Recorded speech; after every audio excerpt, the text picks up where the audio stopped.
शुंकार अज हमा हीलते दरगुजश्त, हलाल अस्त बुर्दन बशमशीर दस्त। ऑपरेशन सिंदूर पहला मौका नहीं था जब पाकिस्तान को अपने नापाक मंसूबों के कारण मुंह की खानी पड़ी। आज से 60 साल पहले सन 1965 में भी एक महायुद्ध लड़ा गया था, जिसमें भारतीय सेना ने पाकिस्तान को घुटने टेकने पर मजबूर कर दिया था। यह शौर्य गाथा उसी महायुद्ध की है जब अप्रैल 1965 में कच्छ और मई 1965 में Kargil. Why the Kutch operation was launched in faraway Kutch when Kashmir is opposite absolutely?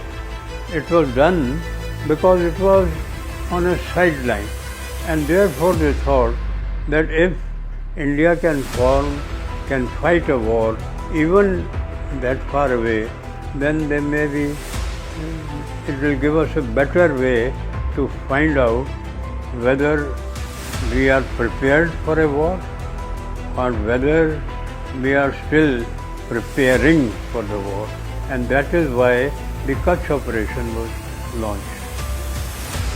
दोनों मोर्चों पर भारतीय सेना के अडिग हौसलों के आगे पाकी सेना को पीछे हटना पड़ा।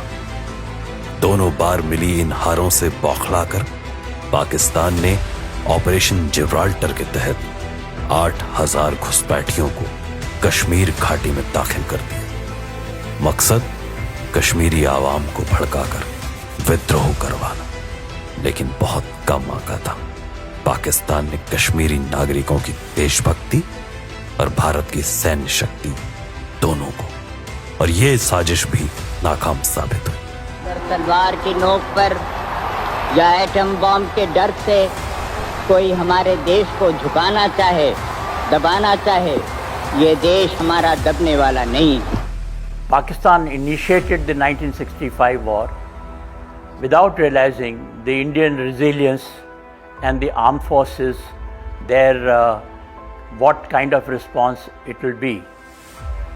समय आ गया था लेकिन पाकिस्तान को उसके दुस्साहस के लिए एक कठोर दंड देने का। लेफ्टिनेंट जनरल हरबख्श सिंह के नेतृत्व में भारतीय सेना की पश्चिमी कमान ने इस बार सीज फायर लाइन के पार जाकर रणनीतिक और सामरिक दोनों रूप से अत्यंत महत्वपूर्ण हाजीपीर पास पर कब्जा कर लिया। In terms of territory, Pakistan lost very important Hajipir Pass and also many areas in North Punjab which are adjoining Sialkot sector. इस पराजय से बौखलाकर पाकिस्तान ने अखनूर की ओर नापाक नजर कर ऑपरेशन ग्रैंड स्लैम लॉन्च कर दिया, लेकिन इस बड़े हमले को भी भारतीय सेना ने नाकाम कर दिया।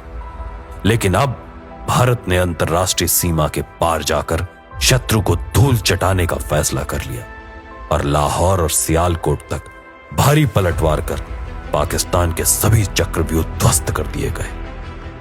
बैटल्स ऑफ फिलौरा, उर्की और डोगरई एक एक करके लेफ्टिनेंट कर्नल A.B. तारापुरे जैसे महानायकों के साथ मिलकर भारतीय वीरों ने अपने शौर्य और पराक्रम से पाकिस्तान के हर मजबूत गढ़ को नेस्त नाबूद कर दिया। इधर खेमकरण में CQMH अब्दुल हमीद जैसे शूरवीरों ने पंजाब के खेतों में आधुनिक और अजेय माने जाने वाले अमेरिकी पैटर्न टैंकों की कब्रगाह बना डाली। सैकड़ों वर्ग किलोमीटर का इलाका भारत के नियंत्रण में आ चुका था। जब तक ताशकंद समझौते पर हस्ताक्षर हुए तब तक यह स्पष्ट हो चुका था कि भारत मौलिक रूप से तो एक शांति प्रिय देश है, परंतु जब कोई शत्रु भारत की एकता और अखंडता पर नजर डालेगा तो उसे बिना दंडित किए छोड़ा नहीं जाए, फिर चाहे वह 1965 का युद्ध हो या 2025 का ऑपरेशन सिंदूर।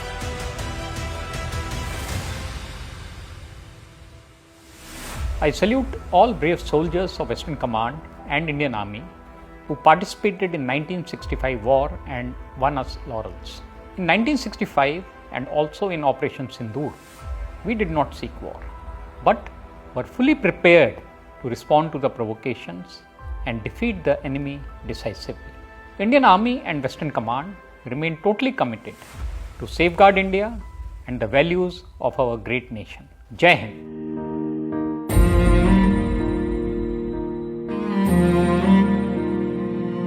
तेरी मिट्टी में मिल जावा, गुल बन के मैं खिल जावा, इतनी सी है दिल की आरज़ू।